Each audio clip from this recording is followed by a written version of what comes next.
안녕하세요. 결혼 생활 1년 만에 이혼을 앞두고 있는 여자입니다. 돈이 웬수인 건지 아니면 남편의 자격지심이 문제인 건지 이렇게 결혼 생활이 끝나버릴 줄은 상상도 못했습니다. 24살의 친구 소개팅으로 동갑내기인 남편을 만나게 되었습니다. 둘 다 어렸으니까 당연히 결혼을 목적으로 만난 건 아니었고 가벼운 마음으로 만난 사이였습니다. 당시 저는 졸업을 앞두고 있었고 남편은 군대에서 전역해 3학년이었어요. 1년 정도 사귀다가 저는 유학을 갔고 남편은 졸업을 했습니다. 그 무렵에는 제가 귀국을 할지 안 할지 정해지지가 않아서 헤어진 것도 사귀는 것도 아닌 애매한 사이로 지내고 있었어요. 그러다 제가 대학원을 마치고 한국으로 취업을 하면서 귀국을 했고 남편도 그 사이에 직장을 잡았습니다. 그렇게 다시 만나게 된 저희는 2년 정도의 연애를 하고 결혼까지 하게 되었습니다. 무엇보다 그 긴 시간 동안 마음 변하지 않고 한자리에서 저를 기다려준 모습이 너무 좋았어요. 제가 해외에 있는 동안 남편의 존재는 많은 위로와 위안이 돼주었고 그렇기에 저희 부모님도 남편을 무척 마음에 들어 하셨어요. 하지만 막상 결혼 준비를 하면서 시댁이 많이 어렵다는 사실을 알게 되었습니다. 지방에 계시는 시부모님은 전에는 공장에서 근무를 하셨고 신우와 남편이 취직을 하면서는 일을 그만두셨다고 했습니다. 지금 두 분이 거주하시는 20평대 작은 아파트가 재산의 전부라 들었고 은행에 대출이 좀 있다고 하시더라고요. 남편 말에 의하면 신우들도 시집갈 때 자기들이 모은 돈에 대출받아서 갔다고 했습니다. 그런 사정을 전해 듣게 된 친정부모님은 걱정이 많으셨고 저에게 이 결혼을 진지하게 생각해보려고 하셨습니다. 저희 친정이라고 해서 유난히 재산이 많거나 그런 건 아닙니다. 하지만 사업을 하셨던 저희 부모님은 노후 준비도 다 되어 있으시고 서울과 경기의 아파트도 두 채 가지고 계셨습니다. 시댁과 비교했을 때는 확실히 나은 조건이기는 했어요. 친정부모님은 결혼 생활이라는 게 사랑만으로 하는 건 아니라고 잘 생각해보고 결정하라 하셨지만 저는 그때만 해도 오히려 친정부모님이 야속하기도 했어요. 돈이라는 게 있다가도 없고 없다가도 있는 거라고 생각했고 아직 저희 둘 다 젊으니까 앞으로 열심히 벌고 모으면 된다고 생각했지 시댁의 경제 상황이 저희 부부에게 어떤 큰 영향을 끼칠 거라고는 생각지 못했거든요. 친정부모님은 제가 남편을 얼마나 사랑하는지 아셨기 때문에 이 결혼 못 시킨다라고 끝까지 말리시진 못하셨고 결국 허락해 주셨습니다. 단지 저에게 말씀하시길 살다가 힘들면 언제든 돌아오라고 하시더군요. 그렇게 결혼을 진행하게 되었습니다. 시부모님은 하객으로 부를 사람도 많지 않고 도와주실 능력도 안 되신다며 저에게 알뜰하고 간소하게 식을 올리라고 하셨습니다. 하지만 하나뿐인 딸이 결혼을 한다고 하니 친정 부모님께서는 해주실 수 있는 한 최고로 좋은 것만 해주고 싶어 하셨습니다. 친정아버지는 그냥 우리 쪽에서 다 부담하면 어떻겠냐고 하셨지만 저는 남편에게 부담을 주고 싶지도 않았고 친정 부모님께 그렇게 시작부터 손을 벌리고 싶지도 않았습니다. 그래서 결국 시부모님이 처음에 말씀하셨던 대로 간소하고 조촐하게 식을 올렸습니다. 결혼식도 지원을 못 해주신다 하셨고 신우들도 다 자기 능력으로 시집 갔다고 했으니 경제적인 부분에 있어서는 시댁에 아무런 기대도 없었습니다. 그나마 다행인 건 결혼 전 친정부모님이 제 앞으로 해주신 작은 아파트가 있었기에 그곳에서 신혼생활을 시작하게 되었습니다. 이미 기존에 제가 쓰던 가구며 가전제품들이 구비되어 있었기 때문에 일단 서로의 예산이 허락하는 한에서 몇 가지만 바꾸기로 했어요. 그리고 여기까지도 저는 아무런 불만도 없었습니다.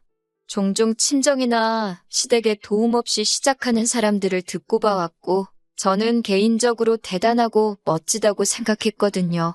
그에 비해 저희는 집도 준비되어 있었고 그 때문에 아낄 수 있는 부분이 많았기 때문에 여러모로 이미 유리하게 시작해서 다행이라고 여겼습니다. 하지만 제가 시댁에 바라는 게 아무것도 없었음에도 불구하고 결국엔 돈 때문에 시부모님과 안 좋아지게 되었습니다. 저희 집들이 때였어요. 지방에 계신 시부모님도 올라오셨고 신우들도 왔어요. 제가 미리 준비한 음식 몇 가지와 배달 음식을 더해 한상 차렸고 다들 맛있다고 준비하느라 고생했겠다고 한마디씩 해주었습니다. 다들 하오 웃고 분위기도 괜찮았어요. 그러다 시어머니가 저희 집 TV를 보더니 TV가 너무 좋다 하시면서 우리도 TV를 바꿔야 되는데 그러시더라고요. 그러자 신우들도 맞아. 엄마 집 TV 너무 오래됐지. 전에 보니까 TV 바꾸긴 해야겠더라 하며 한마디 더 하더라고요. 저는 그게 저희한테 하는 말씀일 거라고는 상상도 못했습니다. 단지 속으로 저번에 갔을 때 화면 잘 나오고 소리 잘 나고 멀쩡해 보였는데 그 사이에 고장이라도 났나? 생각만 했어요. 그래서 시어머니께 TV가 왜요? 고장났어요? 라고 물었더니 시어머니가 저를 보면서 고장난 건 아닌데 니네 TV 보니까 좋아 보여서 그랬다 그러시더라고요. 그리고 결혼하면서 저희 친정아버지가 제 차를 바꿔주셨거든요.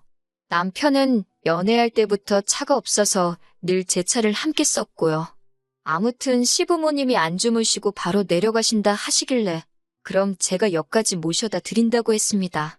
그렇게 시부모님을 차에 태워드렸는데 이번에는 연신차가 너무 좋다 하시면서 우리도 차 바꿔야 되는데 또 그러시더라고요. 제가 뭐 딱히 할 말도 없고 그래서 전 그냥 운전만 하고 있었습니다. 다만 아까 TV도 그렇고 왜 자꾸 저런 말씀을 하시지 싶기는 했어요. 집들이를 하고 며칠 지났을 때였어요. 남편이 우리 요즘 여유자금 좀 있나? 하고 물어보더라고요. 제가 조금 모아둔 돈이 있긴 한데 왜? 라고 물어보니까 아니, 그럼 우리 이번에 부모님 TV 좀 바꿔드릴까? 그러더라고요. 그래서 제가 신혼인 우리가 그걸 왜 바꿔드려? 아직 우리 거 살 것도 많은데. 그랬어요. 그러자 남편이 그때 시어머니가 갖고 싶어 하는 거 저도 받지 않냐면서 그냥 하나 효도한다 생각하고 사드리면 안 되냐고 그러더군요.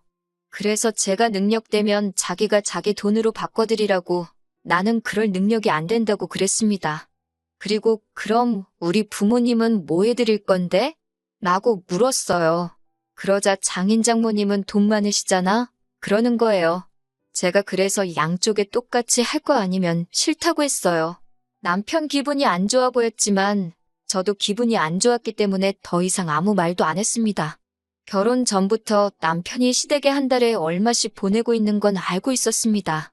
하지만 남편이 없는 형편의 아들 서울로 대학 보내고 매달 얼마씩 지원해 주신 게 감사해서 이 정도는 해드리고 싶다고 했기에 저도 그 부분에 있어서는 아무 말도 하지 않았고 그만하게 하지도 않을 예정이었어요. 사실 남편 논리대로면 저희 부모님도 돈이 남아돌아서 저 대학 보내고 유학 보내주신 건 아니니까 평생 열심히 아끼고 모으신 걸로 해주신 거니까 저도 남편 생각처럼 친정에 돈도 드리고 싶지만 저희 친정 부모님은 제가 잘 사는 게 중요하다고 당신들은 신경 쓰지 마시라 하셨거든요. 하지만 뭐 그거야 가족마다 사고방식이 다를 수 있으니까 시댁이 잘못됐다고 생각하지 않습니다. 하지만 적어도 남편과 제가 가정을 이뤘으니 지금부터는 양쪽에 엇비슷하게 해야 된다고 생각하거든요. 그러다 얼마 전에는 남편이 시어머니에게 골프클럽을 사드리자고 하더군요. 그래서 제가 웬 골프채? 라고 물었어요.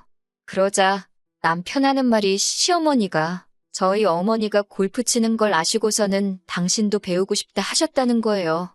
그래서 뭐 배우시는 건 상관없는데 골프클럽을 왜 우리가 사드려야 되는 거냐고 하니까 그럼 골프채도 없이 골프를 어떻게 배우냐고 하더라고요.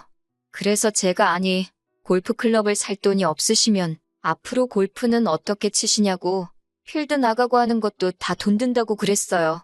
그러니까 저더러 사주기 싫으면 싫다고 하지. 사사건건 트집 잡으면서 뭐 그런 것까지 따지냐고 그러는 거예요. 하지만 저는 사람이 취미생활이건 뭐건 자기 능력껏 해야 된다고 믿거든요.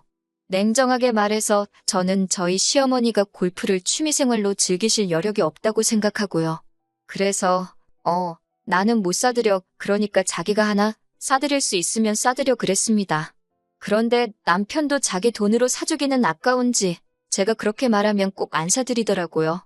아무튼 그 일이 있은 뒤 저도 마음이 편치만은 않아서 친정어머니께 이런 일이 있었다 말씀을 드렸습니다.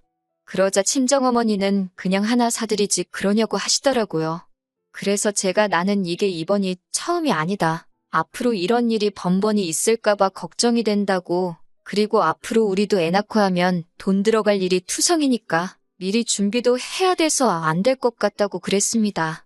친정어머니도 제 말에 동의하시고 이해해 주셨지만 그래도 시어머니와 제가 괜히 껄끄러워질까봐 걱정하시는 눈치셨어요.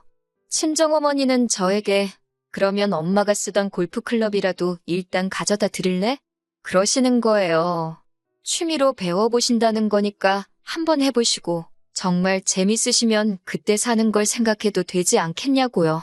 제가 생각해봐도 좋은 생각인 것 같아서 그러겠다고 했어요. 그리고 남편에게 이 소식을 전했습니다. 그러자 남편이 난리가 났어요. 시어머니를 거지로 아냐면서 어떻게 장모님이 쓰던 걸 시어머니를 가져다 줄 생각을 하냐고요. 제가 우리 형편에 당장 새 것 싸드릴 능력은 안 되니까 나는 좋은 마음으로 가져다 드리려는 건데 뭘 그렇게 난리냐고 그러니까 자기는 자기 엄마가 불쌍해 죽겠대요. 고생고생해서 자기를 이만큼 키워놨는데 자기는 효도도 마음대로 못한다면서 너무 죄송스럽고 미안하다는 거예요. 그 말을 듣고 있는데 어이가 없더라고요. 그러면 결혼은 뭐하러 했냐고 그냥 시어머니 옆에서 효도나 하고 살지라며 제가 뭐라고 했습니다. 그러자 남편이 한다는 말이 능력 있는 며느리가 있으면 더 잘해드릴 수 있을 줄 알았다는 거예요.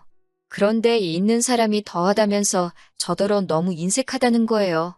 진짜 이 말 듣는데 나한테 뭐 돈 맡겨놓은 거 있나 싶더라고요. 제가 시부모님이 날 키웠냐, 널 키웠지. 왜 나한테 그런 걸 바라냐고.